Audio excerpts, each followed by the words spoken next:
করবে। তবে সরকার কিভাবে নির্বাচিত হবে? গণতন্ত্র বলে সরকার নির্বাচিত হবে সব মানুষের দ্বারা, সব ধরনের মানুষ। এই সব ধরনের মানুষের মধ্যে চোর, বাটপার, জুয়ারি, হাইজাকার, ছিনতাইকারী, মাস্তান, চাঁদাবাজ, নেতাখোর, মক্খর, পাগল ছাগল যা আছে সব মানুষ মিলে সরকার নির্বাচন করবে। ইসলাম বলেছে না, government by the selected people. সরকার নির্বাচন করবে শুধুমাত্র শিক্ষিত এবং যারা বুদ্ধিমান মানুষ, যাদের মধ্যে জনগণের ভালো মন্দ নির্বাচন করবার মতো নীতি নৈতিকতা এবং জ্ঞান আছে, ওই সকল মানুষরাই সরকার নির্বাচন করবে। এটা হলো ইসলামের বক্তব্য। এই ক্ষেত্রে গণতন্ত্রের সাথে একটা পার্থক্য আছে, সেই আলোচনাটা আমি আজকে দীর্ঘায়িত করবো না, শুধু আপনাদেরকে সামান্য একটু ইঙ্গিত দিলাম।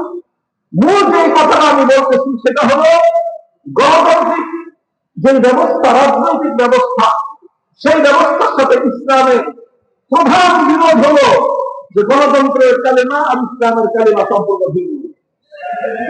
ইসলাম বলে লা ইলাহা ইল্লাল্লাহ, সার্বভৌম ক্ষমতার একমাত্র মালিককে আল্লাহ, চূড়ান্ত ভাবে ছাত্রকে আল্লাহ, আইন করবেন একমাত্র কে আল্লাহ, বিধান করবেন একমাত্র কে গভর্নমেন্ট অফ দ্য আল্লাহ। সরকার হবে আল্লাহর আইন বাস্তবায়ন করার সরকার। গণতন্ত্র বলে সরকার হবে জনগণের ইচ্ছা বাস্তবায়ন করার সরকার। ইসলাম বলে সরকার হবে আল্লাহর ইচ্ছা বাস্তবায়ন করার। এই জায়গাটাতে মূল পার্থক্য। মূল পার্থক্যের মধ্যে যারা ইসলামকে বুঝেছে, যারা ইসলামকে ধারণ করেছে, যারা আল্লাহর কোরআনকে বুঝেছে, যারা ইসলামী শরীয়তকে বুঝেছে, যারা হাদিস বুঝেছে, ইসলামকে যারা নিরবতা বুঝেছে, তারা প্রত্যেকেই স্বীকার করবে প্রত্যেকটা মুসলমানের ইমানি দায়িত্ব হলো আল্লাহর জমিনে আল্লাহর বিধান বাস্তবায়ন করার। রাষ্ট্র পরিচালনার ক্ষেত্রে আল্লাহ প্রদত্ত যে বিধান আছে সেই বিধিমানার দায়িত্ব কোনভাবে করতে পারে না।